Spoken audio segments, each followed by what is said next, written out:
We have traveled some several thousand miles across the sea, from the nation of Doma, in hopes that we might find sanctuary in these lands. Sanctuary, Lady Yugiri?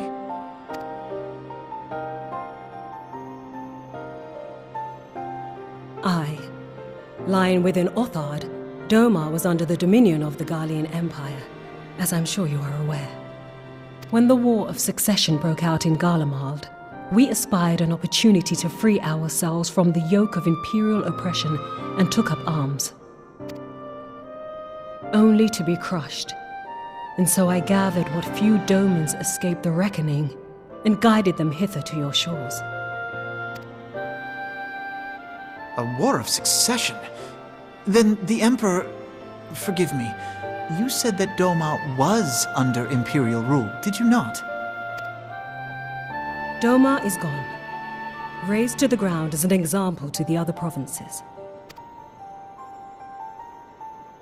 12 have mercy. And your people? On a ship anchored in Vesper Bay, flying borrowed colors. Many were complicit in the rebellion, or akin to those who were. They will not come ashore until I send word that it is safe to do so. I sought an audience with your rulers, but was summarily refused. The lords of Ul'dah are not wont to entertain foreign refugees without suitable encouragement. Mayhap I was foolish to expect otherwise, but our supplies run low and we have young ones in urgent need of care. I have seen the tents outside the gates, however. We are not the first to seek asylum, nor will we be the last. Be that as it may, Ul'dah is no friend to Garlemald. Your tale would stir the hearts of many men and women here. The Sultana and the Syndicate will not be so easily swayed, but I shall see that you are granted an opportunity to plead your case. This is within your power? Well, far be it from me to boast, but I do have the ear of certain influential individuals. I am in your debt. Lady Yugiri, forgive me for observing, but your choice of attire seems like to evoke feelings of mistrust. Men are wont to fear the unfamiliar. We know this from experience. We seek only to spare the people of Ul'dah unnecessary disquiet. I shall defer to your experience, then. I thank you for your understanding. It seems I have urgent business with the Flame General. I leave our guests in your capable hands.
I, Yugiri of Domar, am honored to meet you at last, Your Grace.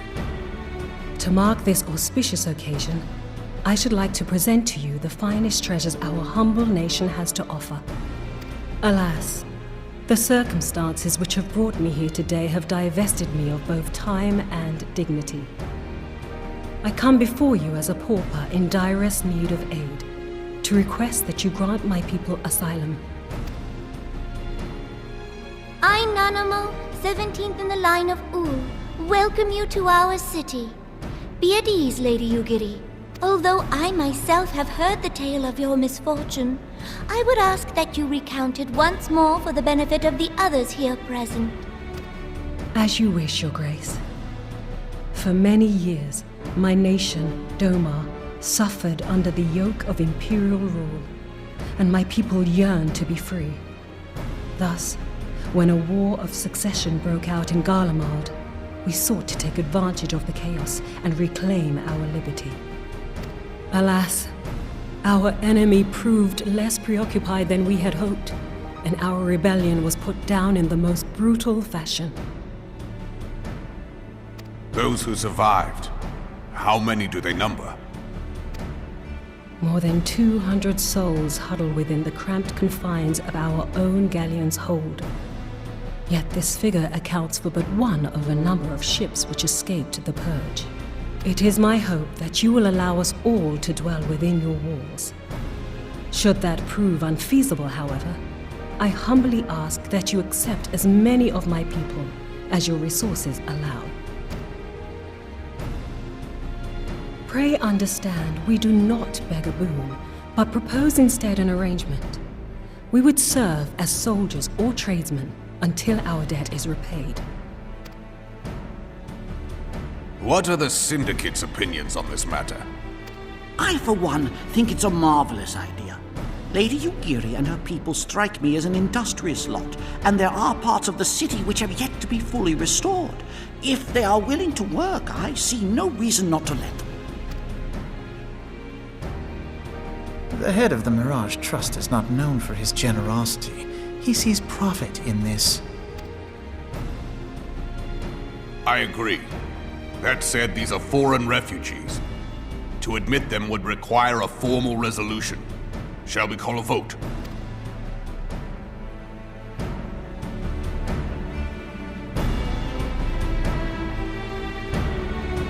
The law is the law. Lord Lolorito? Tell me, are you blind or willfully ignorant? Even now, our streets are choked with the displaced victims of the Calamity and Alamigan refugees. They live hand to mouth, subsisting on aid provided by the immortal flames, the cost of which grows ever higher. The wealth of Ul'dah is not without limits, my friends. And need I remind you that these refugees are prone to violence and criminal activity? You have all read the reports, I think. Without homes or employment, it is only a matter of time before men grow desperate and take that which they imagine has been unjustly denied them. Yet, knowing this, you would have us swell their ranks. Mayhap you think the brass blades and the flames are not hard-pressed enough?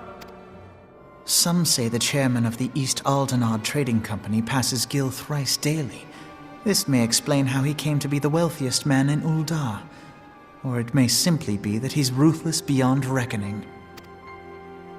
Surely the Sultanate can support the few hundred domins Lady Yugiri represents.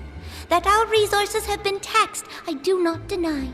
But we are hardly in danger of financial collapse. I move that an exception be made. An exception, Your Grace? I am suddenly reminded of a similar debate some years ago regarding a number of Alamigan refugees, if memory serves. What were your words that day? Yes. The law is the law. And so our visitors remained in Little Alamigo.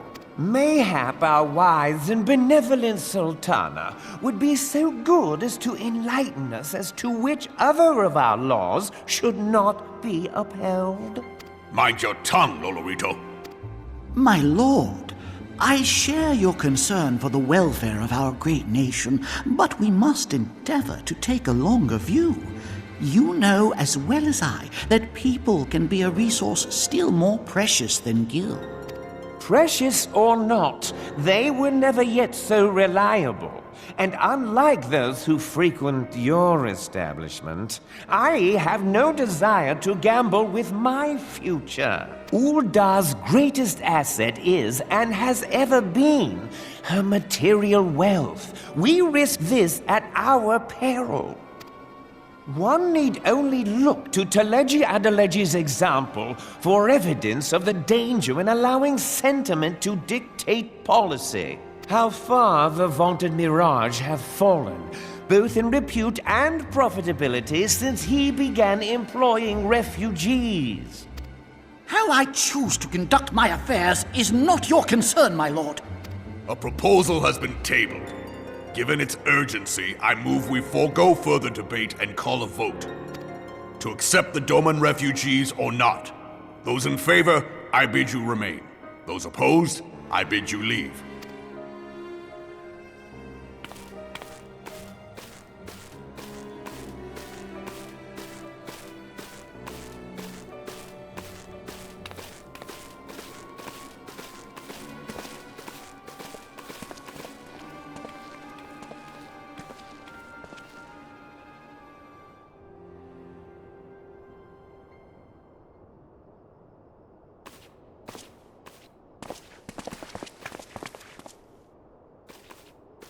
Would that it were within my power to welcome you and your people, Lady Yugiri.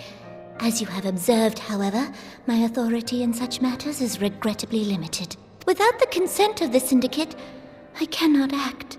I understand, Your Grace. And I appreciate all that you have done on our behalf. The nerve of the man! If that bastard had not forsaken the eastern trade route, little Alamigo would now be thriving. Oh, that you should have traveled so far under such dire circumstances, only to be refused in this manner is utterly unconscionable. Pray, accept my sincerest apologies.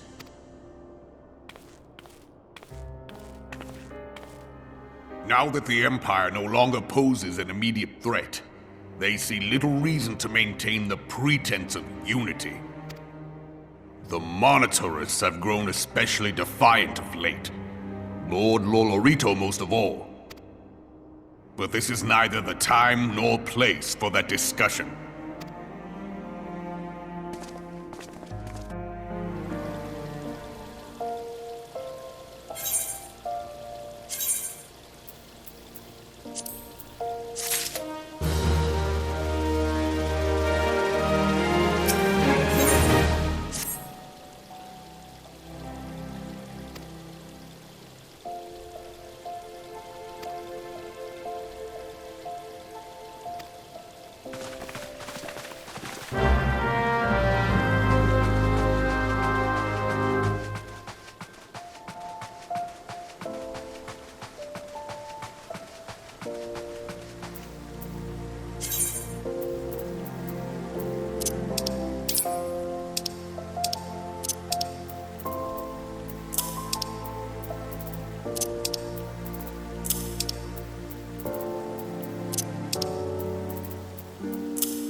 How goes the fishing?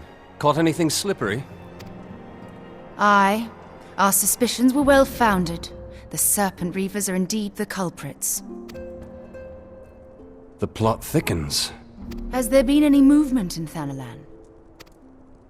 It has been blessedly quiet, which is to say the Amalja are being no more or less of a nuisance than usual, summoning Ifrit with such crystals as they have hoarded.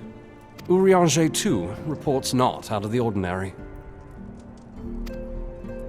Then we have our explanation. Your explanation for what, pray tell? For the recent spate of crystal thefts in Thanalan, we naturally assumed that the trail would lead us back to the Amalja. Yet it did not. It led us across the sea unto Vilbrand. Vilbrand? There have been reports of increased Sahagin activity of late. Oh gods, they mean to summon Leviathan? That is the way of it, I fear. Whilst conducting our investigation on behalf of the mineral concern, we came upon evidence implicating the Serpent Reavers. With the aid of the Maelstrom, I was able to verify our suspicions. 'Tis only a matter of time before Leviathan returns to harrow the seas. But there is more. One of the Sahagin, an elder by my judgment, spoke of attaining the gift and knowledge of eternity. Ugh.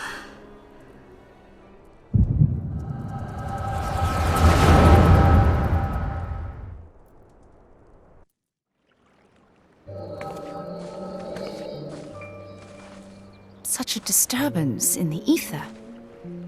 If I did not know better, I should think this device defective.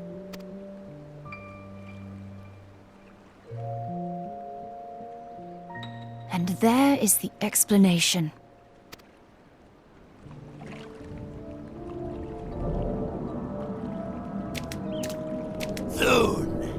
Soon it shall begin.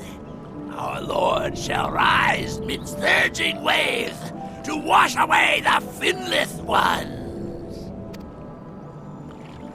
And I shall be granted the gift and knowledge of eternity, and with the emissary stand equal. Then shall I know no cessation, no oblivion.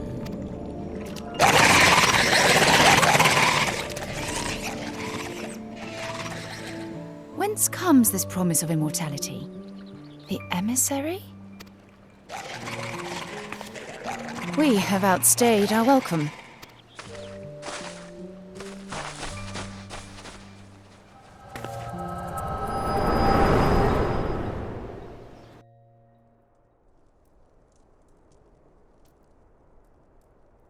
The gift and knowledge. Are the two of you quite well? You shared that vision, did you not?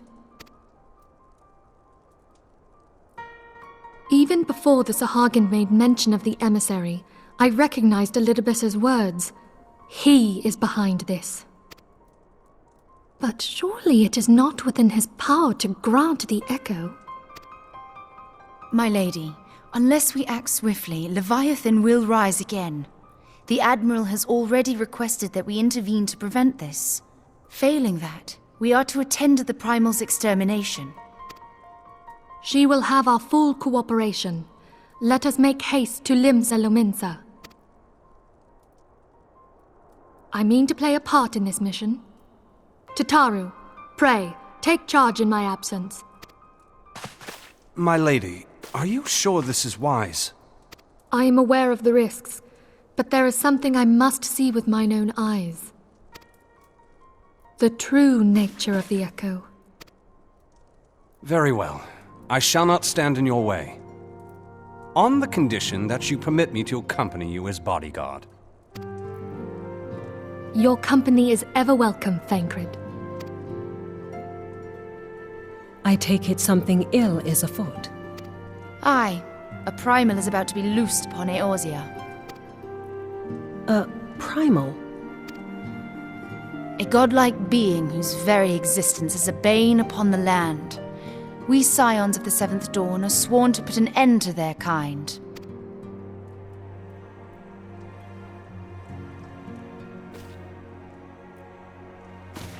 I see. Know then that I am learned in the arts of war. In return for the kindness you have shown my people, I would lend you my blade. It would be most welcome. When contending with a primal, one can never have too many able allies. If you crave a more intimate understanding of the problems facing Eorzea, this experience is like to provide it. Be sure to come well prepared.